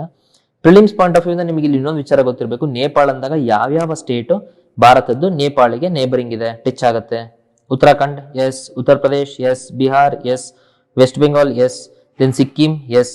ಹಾಗಾದ್ರೆ ಯಾವ್ದಕ್ಕೆ ಹೈಯೆಸ್ಟ್ ಬಾರ್ಡರ್ ಇದೆ ಅಂತ ನೀವು ಒಂದು ಸೆಕೆಂಡ್ ಯೋಚನೆ ಮಾಡಿ. ನೀವು ಕನ್ಫ್ಯೂಸ್ ಆಗ್ತೀರಾ, ಉತ್ತರ ಪ್ರದೇಶ ಅಂತ ಹಾಕ್ಬಿಡ್ತೀರಾ. No, Bihar as the highest border with Nepal. ಇಷ್ಟು ವಿಚಾರ ನಿಮಗೆ ಈ ಆರ್ಟಿಕಲ್ ಅಲ್ಲಿ ಗೊತ್ತಿರಬೇಕು. ಈ ಆರ್ಟಿಕಲ್ ನ the Hindu 14th May health, ಅದರಲ್ಲಿ ಕೋವಿಡ್, ಅದರಲ್ಲಿ mRNA ವ್ಯಾಕ್ಸಿನ್ಸ್ ಹೇಳಿದೀವಿ. ಈಗ ಫಸ್ಟ್ ಆಫ್ ಆಲ್ ಒಂಚೂರು ವ್ಯಾಕ್ಸಿನ್ಸ್ ಬಗ್ಗೆ ನಾನು ಹೇಳ್ಬಿಡ್ತೀನಿ, ಇದನ್ನ ಸ್ವಲ್ಪ ನೀವು ಡೀಟೇಲ್ ಆಗಿ ನೋಡಿ. ವ್ಯಾಕ್ಸಿನ್ಸ್ ಅನ್ನ ಹೆಂಗ್ ಪ್ರೊಡ್ಯೂಸ್ ಮಾಡ್ತಿದ್ದಾರೆ ಈಗ ಅಂತಂದ್ರೆ, ಯಾವ್ದಾದ್ರು ಒಂದು ವೈರಸ್ ಇಂದು ಒಂದು ಪಾರ್ಟ್ ಆಫ್ ದಿ ವೈರಸ್ ಅದು ರೆಪ್ಲಿಕೇಟ್ ಆಗದೆ ಇರೋ ತರ, ಒಂದು ಪೀಸ್ ರೆಪ್ಲಿಕೇಟ್ ಆಗದೆ ಇರೋ ತರ, ಎಫೆಕ್ಟ್ ಆಗದೆ ಇರೋ ತರ ಒಂದು ಪೀಸನ್ನ ಕಟ್ ಮಾಡಿಬಿಟ್ಟು ಆ ಪೀಸನ್ನ ಇವ್ರು ಇಂಜೆಕ್ಷನ್ ಥ್ರೂ ಹ್ಯೂಮನ್ ಬಾಡಿಗೆ ಹಾಕ್ತಿದ್ದಾರೆ. ಹ್ಯೂಮನ್ ಬಾಡಿಗೆ ಹಾಕ್ದಾಗ ಯಾವುದೋ ಫಾರಿನ್ ಮೆಟೀರಿಯಲ್ ಬಂತಲ್ಲಪ್ಪ ಅಂದ್ಬಿಟ್ಟು ನಮ್ಮ ಬಾಡಿನಲ್ಲಿರುವಂತಹ ಇಮ್ಯೂನ್ ಸಿಸ್ಟಮ್ ಫುಲ್ ಆಂಟಿಬಾಡಿನ ಪ್ರೊಡ್ಯೂಸ್ ಮಾಡ್ಬಿಡುತ್ತೆ. ಆ ಆಂಟಿಬಾಡಿ ಅಟ್ಯಾಕ್ ಮಾಡಕ್ ಹೋದಾಗ ಗೊತ್ತಾಗುತ್ತೆ, ಅಯ್ಯೋ ಇದು ಏನು ಪ್ರಾಬ್ಲಮ್ ಇಲ್ಲ ಅಂತ ಅಂದ್ಬಿಟ್ಟು. ಆದ್ರೆ ಪ್ರೊಡ್ಯೂಸ್ ಆಗಿರುವಂತಹ ಆಂಟಿಬಾಡಿ ಎಲ್ಲೋಗಿರುತ್ತೆ, ಬಾಡಿನಲ್ಲೇ ಉಳಿದಿರುತ್ತೆ. ಹಾಗಾಗಿ ನೆಕ್ಸ್ಟ್ ಟೈಮು ಏನಾದ್ರೂ ರಿಯಲ್ ಆಗಿ ಆ ವೈರಸ್ ಬಂತು ಅಂತಂದ್ರೆ ದೆನ್ ಆ ವೈರಸ್ ನ ರೆಡಿ ಇರುವಂತ ಈ ಆಂಟಿಬಾಡಿ ಏನ್ ಮಾಡುತ್ತೆ, ಶಮನಗೊಳಿಸುತ್ತೆ. ಇದು ಕಾನ್ಸೆಪ್ಟ್. ಇಲ್ಲಿ ಏನ್ ವಿಚಾರ ಅಂದ್ರೆ, ನೀವು ಈ ವೈರಸ್ ಇಂದ ಒಂದು ಪೀಸ್ ಆಗ್ತಿದಿರಲ್ಲ. ಈಗ ಉದಾಹರಣೆಗೆ ಕೋವಿಡ್ ಅಂತಂದ್ರೆ, ಕೋವಿಡ್ ಅಲ್ಲಿ ನಾವು ಕೋವಿಡ್ ವೈರಸ್ ಹಿಂಗಿರುತ್ತೆ, ಅದ್ರ ಮೇಲೆ ನಾವು ಹಿಂಗಿರುತ್ತಲ್ಲ ನೋಡಿದೀವಲ್ಲ, ಇದು ಮೇನ್ ಹಿಂಗೆ ಹೊರಗಡೆ ಹಿಂಗ್ ಮುಳ್ಳು ಬಂದಿದೆಯಲ್ಲ, ದಟ್ ಇಸ್ ಕ್ರೌನ್ ನೋಡ್ತೀವಲ್ಲ, ಇದು ಸ್ಪೈಕ್ ಪ್ರೋಟೀನ್ ಅಂತ ನೋಡ್ತೀವಿ. ಈ ಸ್ಪೈಕ್ ಪ್ರೋಟೀನಿನ ಒಂದು ಪೀಸನ್ನ ಯೂಸ್ ಮಾಡ್ಬಿಟ್ಟು ವ್ಯಾಕ್ಸಿನ್ ಮಾಡ್ಬಿಟ್ಟು ಈಗ ನಮಗೆ ಇಂಜೆಕ್ಟ್ ಮಾಡ್ತಿರೋದು. ಇಲ್ಲಿ ಭಯ ಏನಂದ್ರೆ ನೋಡ್ರಿ, ಪೋಲಿಯೋದಲ್ಲಿ ಏನಾಗಿದೆ, ಪೋಲಿಯೋ ವೈರಸ್ ಇದ್ದಾಗ ಇದರಲ್ಲಿ OPV that is oral polio virus ಏನ್ ಕೊಡ್ತಾರಲ್ಲ, ಆ oral polio virus inactivated virus ನ ಪ್ರೊವೈಡ್ ಮಾಡ್ತಾರೆ. ಓಕೆ, ಇನ್ಆಕ್ಟಿವೇಟೆಡ್ ವೈರಸ್ನೇ ಇಂಡ್ಯೂಸ್ ಮಾಡ್ತಾರೆ. ಅದರಿಂದ ಮುಂದೊಂದು ದಿನ ಆ ವೈರಸ್ ಏನಾದರೂ ಮ್ಯೂಟೇಷನ್ಸ್ ಆಗಿ ಏನೋ ಹೆಚ್ಚು ಕಮ್ಮಿ ಆಗಿ ರಿಪರ್ಕಷನ್ ಆಗುವಂಥ ಸಾಧ್ಯತೆಗಳಿದೆ. ಆ ಥರ ಓರಲ್ ಪೋಲಿಯೋ ವ್ಯಾಕ್ಸಿನ್ ಹಾಕಿದ್ಮೇಲೆ ವ್ಯಾಕ್ಸಿನ್ ಇಂಡ್ಯೂಸ್ಡ್ ಇನ್ಫೆಕ್ಷನ್, ಈ ವ್ಯಾಕ್ಸಿನ್ ಹಾಕಿರೋ ಕಾರಣದಿಂದನೇ ಅದರಲ್ಲಿರುವಂಥ ವೈರಸ್ಸೇ ಏನು ಲೈವ್ ಅಟೆನ್ಯೂಟೆಡ್ ವೈರಸ್ ಇತ್ತಲ್ಲ ಅದೇ ಮತ್ತೆ ಆಕ್ಟಿವೇಟ್ ಆಗ್ಬಿಟ್ಟು ಅಟ್ಯಾಕ್ ಮಾಡೋದಂಥದ್ದು ಇದೆ.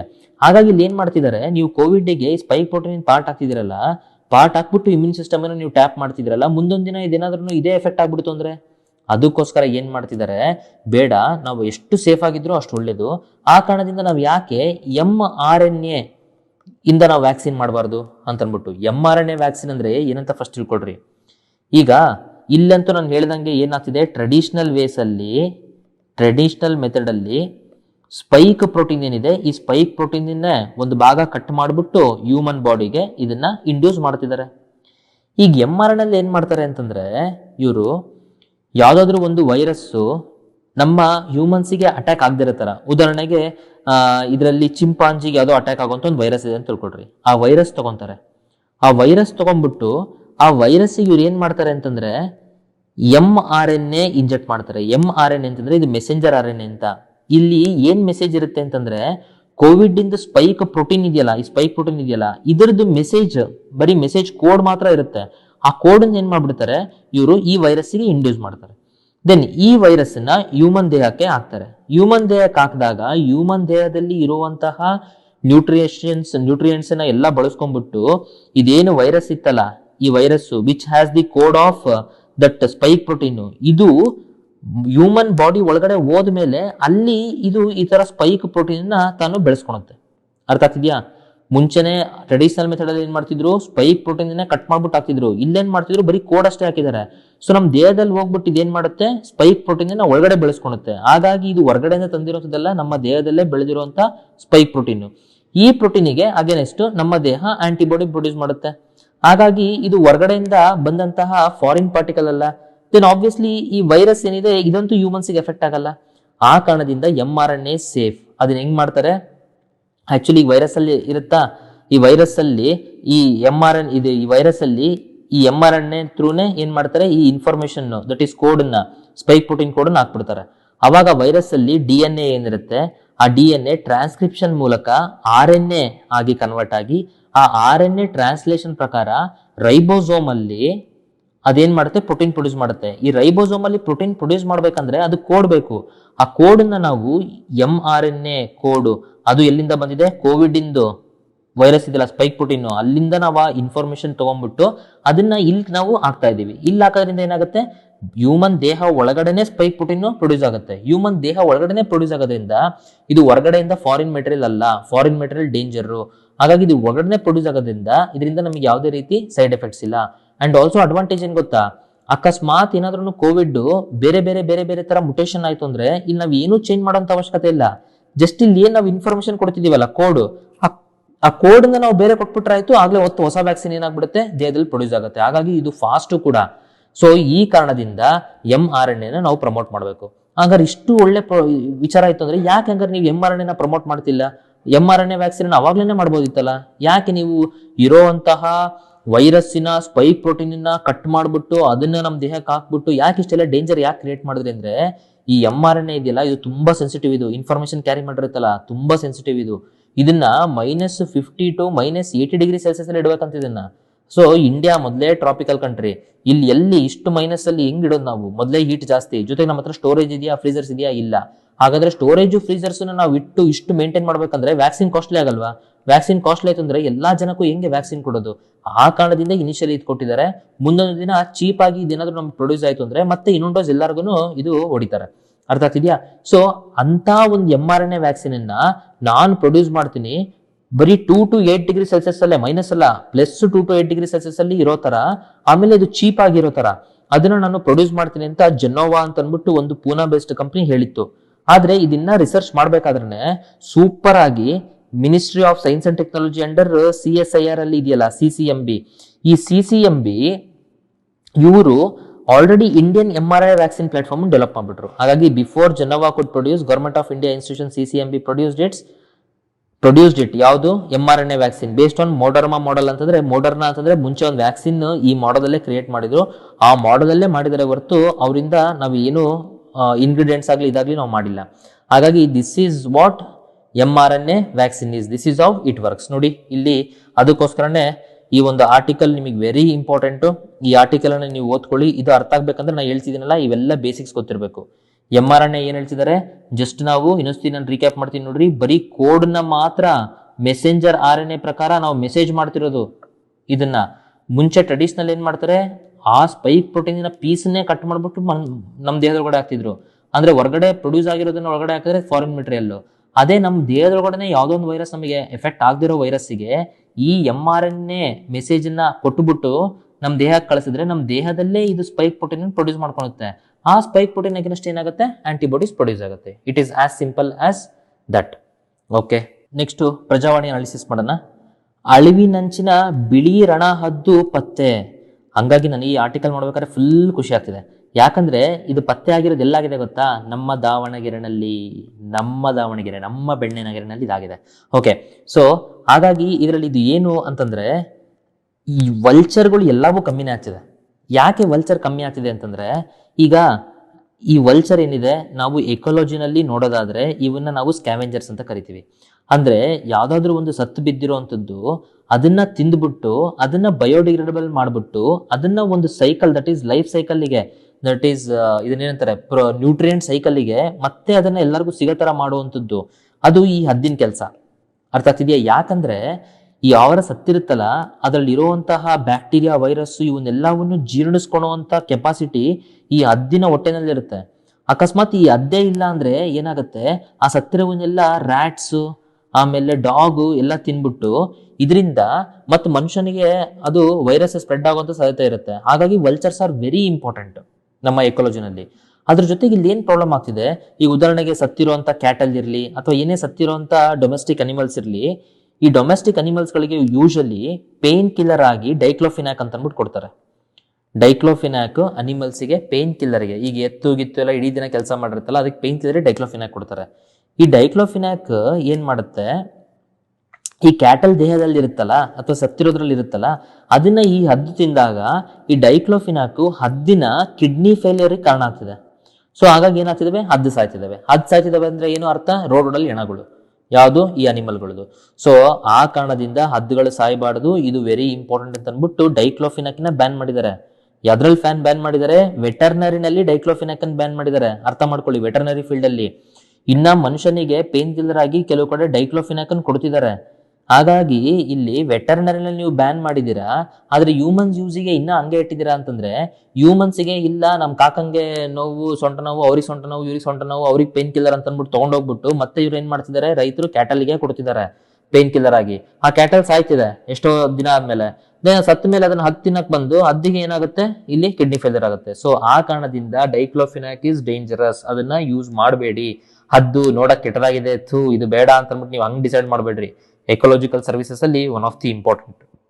ಇದು ಏನು ಬಿಳಿ ರಣಹದ್ದು ಇದೆಯಲ್ಲ, ಇದನ್ನ ಈಜಿಪ್ಷಿಯನ್ ವಲ್ಚರ್ ಅಂತ ಅಂದ್ಬಿಟ್ಟು ಹೇಳ್ತಾರೆ. ಈ ಈಜಿಪ್ಷಿಯನ್ ವಲ್ಚರ್ ಇದೆಯಲ್ಲ, ಇದು ಕ್ರಿಟಿಕಲಿ ಎಂಡೇಂಜರ್ಡ್ IUCN ಪ್ರಕಾರ. ಇದು ಇತ್ತೀಚೆಗೆ ದಾವಣಗೆರೆನಲ್ಲಿ ಇದು ಪತ್ತೆ ಆಗಿದೆ, ಡೈಕ್ಲೋಫಿನಾಕ್ ಇಂದ ಇದು ಸಾಯ್ತಿದೆ. ಸೊ ಆ ಕಾರಣದಿಂದ ಇದು ಒನ್ ಆಫ್ ದಿ ಇಂಪಾರ್ಟೆಂಟ್. ಇದು ನಿಮಗೆ ಗೊತ್ತಿರಲಿ. ಒಂದು ಹೋಮ್ ವರ್ಕ್ ಕೊಡ್ತೀನಿ, ಇದನ್ನ ನೀವು ದಯವಿಟ್ಟು ಕಮೆಂಟ್ ಮಾಡಿ ಪ್ಲೀಸ್. ಇದನ್ನ ನೀವು ಸರ್ಚ್ ಮಾಡಿ ಕಮೆಂಟ್ ಮಾಡಿ, ವೆರಿ ಇಂಪಾರ್ಟೆಂಟ್. ಯಾವ್ಯಾವ ಹದ್ದು ಕ್ರಿಟಿಕಲಿ ಎಂಡೇಂಜರ್ಡ್ ಇದಾವೆ, ಎಲ್ಲ ಸೇರಿ 5 ಹದ್ದುಗಳು ಕ್ರಿಟಿಕಲಿ ಎಂಡೇಂಜರ್ಡ್. ಅದು ಯಾವ 5 ನನಗೆ ತಕ್ಷಣ ಹೇಳ್ಬಿಡ್ಬೋದು, ಬೇಡ ನೀವೊಂದ್ಸತಿ ರಿಸರ್ಚ್ ಮಾಡಿ ಇದನ್ನ ಕಮೆಂಟ್ ಮಾಡಿ, ಸೊ ದಟ್ ನೀವು ಕೂಡ ಇಲ್ಲಿ ನಾನು ಹಾಕೋ ಎಫರ್ಟ್ಸ್ಗೆ ನೀವು ಕೂಡ ಪ್ಯಾರಲ್ ಆಗಿ ಹಾರ್ಡ್ ವರ್ಕ್ ಮಾಡ್ತಿದ್ದೀರಾ ಅಂತ ನನಗೆ ಸ್ವಲ್ಪ ತಿಳಿದಿ. ನೆಕ್ಸ್ಟ್ ಪ್ರಜಾವಾಣಿನಲ್ಲಿ ಇದ್ದಂತ ಇಂಪಾರ್ಟೆಂಟ್ ನ್ಯೂಸ್. ಇನ್ನು ಇದು ಬಿಟ್ರೆ ಅವ್ರಿಗೆ ಧಿಕ್ಕಾರ, ಇವ್ರಿಗೆ ಧಿಕ್ಕಾರ, ಎಲೆಕ್ಷನ್ ಅದು ಇದು ಬರೀ ಇವೇ ಇದಾವೆ. ಯಾವ್ದು ನ್ಯೂಸ್ ಅಷ್ಟು ಇಂಪಾರ್ಟೆಂಟ್ ಇಲ್ಲ. Exam point of view important ಇರೋದನ್ನ ಮಾತ್ರ ನಾನು ತೆಗೆದಿದ್ದೀನಿ. ರಫ್ತು ವಹಿವಾಟು 30% ಹೆಚ್ಚಳ, ಸೂಪರ್. ಇಂಡಿಯಾದು ಎಕ್ಸ್ಪೋರ್ಟ್ ಸೂಪರ್ ಜಾಸ್ತಿ ಆಗಿದೆ ಅಂತೆ, ವೆರಿ ಗುಡ್, ಕ್ಲೆಪ್ಸ್. ಆದ್ರೆ ರಾಜಾ, ಎಕ್ಸ್ಪೋರ್ಟ್ ಹೆಂಗ್ ಜಾಸ್ತಿ ಆಗಿದೆಯೋ ಅದೇ ತರನೇ ಇಂಪೋರ್ಟ್ ಕೂಡ ಜಾಸ್ತಿ ಆಗಿದೆ. ಅರ್ಥ ಆಗ್ತಿದ್ಯಾ? ಇಂಪೋರ್ಟ್ ಜಾಸ್ತಿ ಆಗ್ತಿದೆ. ಎಕ್ಸ್ಪೋರ್ಟ್ ಜಾಸ್ತಿ ಆಗೋ ಜೊತೆಗೆ ಇಂಪೋರ್ಟ್ ಜಾಸ್ತಿ ಆದ್ರೆ ನಮ್ ಇದ್ರ ಮಧ್ಯದಲ್ಲಿ ಟ್ರೇಡ್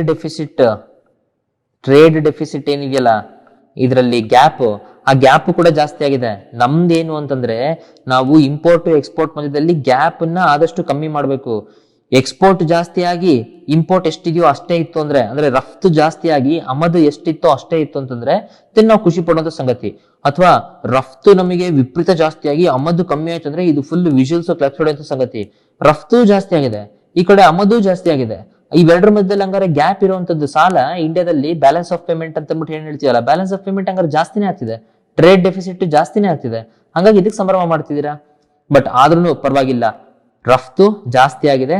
ಅದರಲ್ಲಿ ಪೆಟ್ರೋಲಿಯಂ ಉತ್ಪನ್ನಗಳು, ದೆನ್ ಎಲೆಕ್ಟ್ರಾನಿಕ್ ಸರಕುಗಳು, ರಾಸಾಯನಿಕ ವಲಯದಲ್ಲಿ ಇದು ಉತ್ತಮ ಪ್ರದರ್ಶನ ಮಾಡಿದೆ. ಎಕ್ಸ್ಪೋರ್ಟ್ ಚೆನ್ನಾಗಿದೆ, ಐ ಅಗ್ರಿ.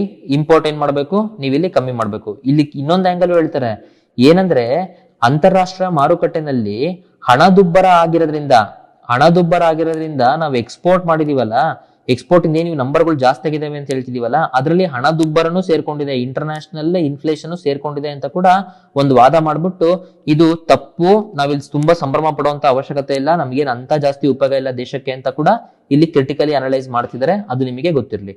ಹಂಗಾರೆ ಇಷ್ಟು ನಾಲೆಡ್ಜ್ ಎಲ್ಲ ನಿಮ್ಗೆ ಹೆಂಗ್ ಗೊತ್ತು ಸರ್, ನೀವು ಕನ್ನಡ ನ್ಯೂಸ್ ಪೇಪರ್ ಇಷ್ಟೇ ಕೊಟ್ಟಿರ ಅಂದ್ರೆ, ಅದಕ್ಕೆ ರಾಜ ನಾನು ಇಂಗ್ಲಿಷ್ ನ್ಯೂಸ್ ಪೇಪರ್ ಹಿಂದೂನ ನಿಮಗೆ ಹೇಳ್ತಾ ಇದ್ದೀನಿ. ಎಲ್ಲಾ ಕಡೆಯಿಂದ ನೀವು ಓದ್ಕೊಂತ ಹೋಗ್ಬೇಕು ಇಂಪಾರ್ಟೆಂಟ್ ಇನ್ಫಾರ್ಮೇಶನ್ ಅನ್ನ. ಕೆಲವು ಕಡೆ ಕಮ್ಮಿ ಇತ್ತು ಅಂದ್ರೆ ಇಟ್ಸ್ ಓಕೆ, ಅವ್ರು ಎಷ್ಟಾಗುತ್ತೆ ಅಷ್ಟು ಪ್ರಜಾವಾಣಿಯವರು ಅದನ್ನ ಕೊಟ್ಟಿದ್ದಾರೆ. ದೆನ್ ಅದಕ್ಕೆ ಏನೇನು ಅಡಿಷನಲ್ ಬೇಕು ನೀವು ಮಾಡ್ಕೊಬೇಕು. ಬಿಕಾಸ್ UPSC KPSC ಮೇನ್ಸ್ ತುಂಬಾ ಟಫ್ ಇದೆ. You should be very good at writing mains answers ಎಲ್ಲಾ ಆಂಗಲ್ ಇಂದ. ಓಕೆ MCQs ಮತ್ತೆ ಮೇನ್ಸ್ ಸೀರೀಸ್ ಬನ್ರಿ. ಈಗ ಆಲ್ರೆಡಿ 13th ಇದು ಕರೆಕ್ಟ್ ಆನ್ಸರ್ ಏನಂತ ಹೇಳ್ತೀನಿ, ಕಮೆಂಟ್ ಮಾಡಿದೀರಾ. ಆಮೇಲೆ ಕೆಲವರು ಅದಕ್ಕೆ ಮೆಸೇಜ್ ಅನ್ನ ಕೂಡ ಮಾಡಿದೀರಾ. ದಯವಿಟ್ಟು ಅಲ್ಲೇ ಯೂಟ್ಯೂಬ್ ಅಲ್ಲೇ ಕೆಳಗಡೆ ಕಮೆಂಟ್ ಮಾಡಿ ನೀವು. ಇಲ್ಲಿ first of all foreign contribution regulating act, ಇದು ರಿಜಿಸ್ಟರ್ ಆಗಿರ್ಬೇಕು act under. First one correct. Second one, ಎಲ್ಲೇ ಒಂದ್ ಕಡೆ ಬ್ಯಾಂಕ್ ಅಕೌಂಟ್ ಓಪನ್ ಮಾಡಂಗಿಲ್ಲ, SBI ಅಲ್ಲೇ ಓಪನ್ ಮಾಡಬೇಕು, ಡೆಲ್ಲಿನಲ್ಲೇ ಓಪನ್ ಮಾಡಬೇಕು. ಹಾಗಾಗಿ ಸೆಕೆಂಡ್ ಆಪ್ಷನ್ ತಪ್ಪು. ಅರ್ಥ ಆಗ್ತಿದೆಯಾ? ಸೆಕೆಂಡ್ ಆಪ್ಷನ್ ತಪ್ಪು. ಇನ್ ಥರ್ಡ್ ಒನ್ ನೀವು ಯಾವ್ದಕ್ಕೆ ಹೇಳಿರ್ತೀರೋ ಅದಕ್ಕೆ ಬಳಸಬೇಕು, ಕರೆಕ್ಟ್ ಇದೆ. ಸೊ ಹಾಗಾಗಿ ಕರೆಕ್ಟ್ ಆನ್ಸರ್ ಇದಕ್ಕೆ ಯಾವುದು? C. Next, foreign direct investment ಅಂದ್ರೆ ಯಾವ್ದು ಕನ್ಸಿಡರ್ ಮಾಡ್ತೀರಾ? A foreign Merchant banker buying shares from Indian stock market, ಇದನ್ನ ನಾವು ಫಾರಿನ್ ಇನ್ಸ್ಟಿಟ್ಯೂಷನಲ್ ಇನ್ವೆಸ್ಟರ್ಸ್ ಅಂತೀವಿ. ಶೇರ್ಸ್ ಅನ್ನ ಸ್ಟಾಕ್ ಮಾರ್ಕೆಟ್ ಇಂದ ಬೈ ಮಾಡಿದ್ರೆ FII ಅಂತೀವಿ. ಆಯ್ತಾ? ಇದು FII ಏನಾದ್ರೂ ಗ್ರೇಟರ್ ದೆನ್ 10% ಆತ ಮಾಡಿದ್ರೆ ಮತ್ತೆ ಅದು ಮತ್ತೆ FDI ಬರುತ್ತೆ. ನಾನು ಆಲ್ರೆಡಿ ಸ್ಟ್ಯಾಟಿಕ್ ಎಕನಾಮಿಕ್ ಕ್ಲಾಸ್ ಅಲ್ಲಿ ಹೇಳಿದೀನಿ. ನಾನು ಸ್ಟ್ಯಾಟಿಕ್ ಕ್ಲಾಸ್ ಅಲ್ಲಿ ಯಾರು ಕೂತಿದ್ದಾರೆ ಅವ್ರಿಗೆ ಡೀಟೇಲ್ ಗೊತ್ತಿದೆ. Next, a foreign company buying shares in stock exchange. Stock exchange ಅಂತ ಬಂತು ಅಂದ್ರೆ ಮುಗಿತ್ ಗುರು, ಅದು foreign institutional investors. A foreign country pension fund investing in India, ಮತ್ತೆ ಸ್ಟಾಕ್ ಮಾರ್ಕೆಟ್ ಅಂತ no. A foreign entity setting up an educational institution in India. ಇಲ್ಲಿಗೆ ನೀವು ದುಡ್ಡು ಹಾಕಿ ಇಲ್ಲಿ ನೀವು ಡೈರೆಕ್ಟ್ ಇನ್ವೆಸ್ಟ್ಮೆಂಟ್ ಮಾಡ್ತಿದ್ರಲ್ಲ, ಇದು FDI. ಮತ್ತೆ ನಿನ್ನೆದು ಬಾವಡಿ, ನದಿ ಮತ್ತೆ ಖಾದಿನ್, ಇವೆಲ್ಲ ಎದಕ್ಕೆ ಸಂಬಂಧಪಟ್ಟಿದ್ದು ಅಂದ್ರೆ ಆಬ್ವಿಯಸ್ಲಿ ಟ್ರೆಡಿಷನಲ್ ವಾಟರ್ ಕನ್ಸರ್ವೇಷನ್ ಸ್ಟ್ರಕ್ಚರ್ಗಳು. ನಾನು ಹಿಂದೂದು ನ್ಯೂಸ್ ಪೇಪರ್ ಓವರ್ ವ್ಯೂ ಅದಕ್ಕೆ ಯಾಕೆ ಇಂಪಾರ್ಟೆಂಟ್ ಅಂತೀನಿ ಅಂದ್ರೆ, ನನ್ನ ನ್ಯೂಸ್ ಪೇಪರ್ ಓವರ್ ವ್ಯೂ ನಲ್ಲೇ ಇದು ಜಸ್ಟ್ ಎಲ್ಲೋ ಒಂದ್ ಕಡೆ ಮೂಲೆನಲ್ಲಿ ನ್ಯೂಸ್ ಪೇಪರ್ ಅಲ್ಲಿ ಬಂದಿದ್ದನ್ನ ನಾನು ಇದನ್ನ ಮಾಡಿದ್ದೆ ಎಕ್ಸ್ಪ್ಲನೇಷನ್. ಸೊ ಹಾಗಾಗಿ ಅದೇನಾಗ್ತಿದೆ ನೋಡಿ, ಇಂಥ ಕಡೆ ಎಕ್ಸಾಮ್ಸ್ ಗೆ ಇಂಪಾರ್ಟೆಂಟ್ ಆಗುತ್ತೆ. ಹಾಗಾಗಿ news paper overview important. Then Pradhan Mantri Ujjwala ಯೋಜನೆಗಂತೂ ನಿನ್ನೆ ನಾನು ಡೀಟೇಲ್ಡ್ ಅನಾಲಿಸಿಸ್ ಪ್ರಧಾನಮಂತ್ರಿ ಉಜ್ವಲ ಯೋಜನೆ ಎಕ್ಸ್ಪ್ಲೇನ್ ಮಾಡಿದ್ದೆ. ಆ ಡೀಟೇಲ್ಡ್ ಅನಾಲಿಸಿಸ್ ನಾನು ಏನ್ ಎಕ್ಸ್ಪ್ಲೇನ್ ಮಾಡಿದ್ದೆ ಅಷ್ಟನ್ನೇ ನೀವು ಡೀಟೇಲ್ ಆಗಿ ಬರೆದ್ಬಿಟ್ಟು ಕಳಿಸಿದ್ರು ಸಾಕು, ನಿಮಗೆ ಮೇನ್ಸ್ ಆನ್ಸರ್ಸ್ ಆಗುತ್ತೆ. ಬಹಳ ಜನ ಕಳಿಸಿದ್ದಾರೆ. ಕಾಪರೇಜ್ ಆಪ್ ಅನ್ನ ಡೌನ್ಲೋಡ್ ಮಾಡ್ಕೊಂಡು ಅದರಲ್ಲಿ ಚಾಟ್ಸ್ ಅಂತ ಇದೆಯಲ್ಲ, ಚಾಟ್ಸ್ ಅಲ್ಲಿ ನೀವು ಎಲ್ಲರೂ ಇದನ್ನ ಮ್ಯಾಕ್ಸಿಮಮ್ ಪೀಪಲ್ ಇದನ್ನ ಫೋಟೋ ಹೊಡೆದ್ಬಿಟ್ಟು ಹಾಕಿದ್ದಾರೆ. ಇವ್ಯಾಲ್ಯೂಯೇಷನ್ ಕೂಡ ನಮ್ಮ ಟೀಮ್ ಮಾಡ್ಕೊಟ್ಟಿದೆ. Very good. ಹಿಂಗೆ ನೀವು ಕಂಟಿನ್ಯೂ ರೈಟಿಂಗ್ ಮಾಡ್ರಿ. ಇಲ್ಲಿ ಏನಾಗುತ್ತೆ, ಒಮ್ಮೊಮ್ಮೆ ನೀವು ಆನ್ಸರ್ ಬರೆದು ಕಳಿಸಿರ್ತೀರಾ, ಬೇರೆ ಒಬ್ರು ಸ್ಟೂಡೆಂಟ್ ಇದನ್ನ ನೋಡೋದ್ರಿಂದ ಈ ಪಾಯಿಂಟ್ಸ್ ಗಳನ್ನ ಕದಿಯೋದಂತದಾಗ್ಬೋದು, ಅಥವಾ ಜೊತೆಗೆ ಇದು ತಪ್ಪು, ಹಿಂಗ್ ಬರಿಬಾರ್ದು, ಹಂಗ್ ಬರಿಬೇಕು, ನಮ್ಮ ಅಣ್ಣ IAS ಅವ್ನ ಹಂಗ್ ಹೇಳ್ದ, 10 ವರ್ಷದ ಕೆಳಗಡೆ ಯಾವನೊಬ್ಬ IAS ಆಗಿದ್ದ, ಅವ್ನಂಗ್ ಹೇಳ್ದ, ಇವ್ನಂಗ್ ಹೇಳ್ದ ಅಂತ ತಲೆ ಕೆಡಿಸ್ತಾರೆ. ಆಯ್ತಾ? ಇಲ್ಲಿ ನನ್ನ ಗೆಲುವು ಇರುವಂತದ್ದು ನಿಮ್ಮ ಗೆಲುವಿನಲ್ಲಿ. ನೀವು ಗೆದ್ರೆ ಮಾತ್ರ ನಾನ್ ಗೆದ್ದಂಗೆ. ಅರ್ಥ ಆಗ್ತಿದ್ಯಾ? ಸೊ ಆ ಕಾರಣದಿಂದ ನಾವು 100% ನಿಮಗೆ right direction and write guidance provide ಮಾಡ್ತೀವಿ. ಯಾಕಂದ್ರೆ ನೀವು ಗೆಲ್ಬೇಕು, ನೀವು ಗೆದ್ರಷ್ಟೇ ನಾವು ಗೆಲ್ಲುವಂಥದ್ದು. ಅರ್ಥ ಆಗ್ತಿದ್ಯಾ? ಸೊ ಆ ಕಾರಣದಿಂದ ನೀವು ಆನ್ಸರ್ಸ್ ಅನ್ನ ಬರೆದ್ಬಿಟ್ಟು ಹಾಕಿ ನಿಮಗೆ ನಾವು ಇವ್ಯಾಲ್ಯೂಯೇಟ್ ಮಾಡಿ ಕೊಡ್ತೀವಿ. ಓಕೆ, ದೆನ್ ಇವತ್ತಿಂದ MCQs ನೋಡೋಣ. ಇದಕ್ಕೆ ನೀವು MCQಗಳು ಕರೆಕ್ಟ್ ಆನ್ಸರ್ ಏನಿರ್ಬೋದು ಅಂತ ಕೆಳಗಡೆ ನೀವು ಯೂಟ್ಯೂಬ್ ಅಲ್ಲಿ ಕಮೆಂಟ್ ಮಾಡಿ. ದೆನ್ ಮೇನ್ಸ್ ಆನ್ಸರ್ ಅಂತೂ ಆಬ್ವಿಯಸ್ಲಿ ನೀವು ಆಪ್ ಅಲ್ಲಿ ಬರೆದ್ಬಿಟ್ಟು ಕಳಿಸಿ. ಫಸ್ಟ್ ಒನ್ ಸೆಕ್ಷನ್ 375 IPC ಬಗ್ಗೆ ಪಾಸ್ ಮಾಡಿ. ಇದಕ್ಕೆ ಏನ್ ಆನ್ಸರ್ ಇದೆ ನೋಡಿ. Second question, find the correct matching pairs. ಇದು ನೋಡ್ರಿ, ಆಲ್ರೆಡಿ ನಾವು ನ್ಯೂಸ್ ಪೇಪರ್ ಓವರ್ ವ್ಯೂ ಮಾಡ್ಬೇಕಾದ್ರೆ ಎಷ್ಟೊಂದು ಪ್ಲೇಸ್ಗಳು ನಾವು ನ್ಯೂಸ್ ಪೇಪರ್ ಓವರ್ ವ್ಯೂ ಮಾಡ್ಬೇಕಾದ್ರೆ ಬಂದಿರ್ತವೆ. ಅವು ಯಾವ ದೇಶದ್ದು ಅಂತ ಅಂದ್ಬಿಟ್ಟು ಅಷ್ಟು ಸಿಂಪಲ್ ಆಗಿ ನಮಗೆ MCQ ಬರ್ಬೋದು. ಹಾಗಾಗಿ ಇದಕ್ಕೆ ಏನ್ ಕರೆಕ್ಟ್ ಆನ್ಸರ್ ಕಮೆಂಟ್ ಮಾಡಿ. ಮತ್ತೆ ಮೂರನೇದು ಪೇರೆಂಟ್ಸ್ ಪ್ಯಾಟ್ರಿಯಾ, ಇದನ್ನು ಕೂಡ ನಾವು ನ್ಯೂಸ್ ಪೇಪರ್ ಅಲ್ಲಿ ನೋಡಿದೀವಿ. ಈಗ ತಾಯಿ ಎನ್ವಿರಾನ್ಮೆಂಟ್ ಎಕಾಲಜಿ ಇದೆಯಲ್ಲ, ಅವರಿಗೆ ಫಂಡಮೆಂಟಲ್ ರೈಟ್ಸ್ ಕೊಡಬೇಕು ಅಂತ ಅಂದ್ಬಿಟ್ಟು ಆ ಟೈಮಲ್ಲಿ ಪೇರೆಂಟ್ಸ್ ಪ್ಯಾಟ್ರಿ ಅಂತ ನಾ ಎಕ್ಸ್ಪ್ಲೈನ್ ಮಾಡಿದ್ದೆ. ಹಂಗಂದ್ರೆ ಏನು ಅದು ಕೂಡ ನೀವಿಲ್ಲಿ ನೋಡ್ಬಿಟ್ಟು ಕರೆಕ್ಟ್ ಆನ್ಸರ್ ಏನಂತ ಕಮೆಂಟ್ ಮಾಡಿ. ನೆಕ್ಸ್ಟ್ ಮೇನ್ಸ್ ಕ್ವಶನ್ಸ್ ಇದೆ, ಇದ್ರ ಬಗ್ಗೆನೂ ಕೂಡ ಡೀಟೇಲ್ ಆಗಿ ನಾನು ನಿಮಗೆ ಎಕ್ಸ್ಪ್ಲನೇಷನ್ ಮಾಡಿದೀನಿ. ಡೀಟೇಲ್ಡ್ ಅನಾಲಿಸಿಸ್ ಅಲ್ಲಿ ನೋಡೋಣ ಮೇನ್ಸ್ ಆನ್ಸರ್ ಹೆಂಗ್ ಬರೀತೀರಾ ಅಂತ. A holistic approach with a long term perspective is the need of the hour. ಹೌದಾ? ಯಾವ್ದಕ್ಕೆ? For wheat production and export. ಹೌದು, ವೀಟ್ ಸಡನ್ ಆಗಿ ಜಾಸ್ತಿ ಆಗಿದೆ ಅಂತ ಎಕ್ಸ್ಪೋರ್ಟ್ ಮಾಡೋದಾಗ್ಲಿ ಇಂಪೋರ್ಟ್ ಮಾಡೋದಾಗ್ಲಿ ಸಡನ್ ಆಗಿ ಮಾಡ್ಬೇಡ್ರಿ. Holistic and long term approach ಇರಬೇಕು. ಇಲ್ಲ ಅಂದ್ರೆ without which the country risk becoming an importer. ಇಲ್ಲ ಅಂದ್ರೆ ನಮ್ ದೇಶ ಏನಾಗುತ್ತೆ, ಎಕ್ಸ್ಪೋರ್ಟಿಂಗ್ ಕಂಟ್ರಿ ಇದೆಯಲ್ಲ, ಈಗ ವೀಟ್ ಇಂದು ಸೆಕೆಂಡ್ ಹೈಯೆಸ್ಟ್ ಎಕ್ಸ್ಪೋರ್ಟರ್ ಇದೆಯಲ್ಲ, ನಾವೇನ್ ಮಾಡ್ಬಿಡ್ತೀವಿ ಮುಂದೊಂದ್ ದಿನ ವೀಟ್ ನ ಇಂಪೋರ್ಟ್ ಮಾಡೋಂಥ ಪರಿಸ್ಥಿತಿಗೆ ಬರುತ್ತೆ. ಹಾಗಾಗಿ ಇದ್ರ ಬಗ್ಗೆ ನೀವು ಒಂದ್ ಸ್ವಲ್ಪ ಅನಲೈಸ್ ಮಾಡಿ. ಓಕೆ, ಇಷ್ಟು ಇವತ್ತಿನ ನ್ಯೂಸ್ ಪೇಪರ್ ವಿಚಾರಗಳು.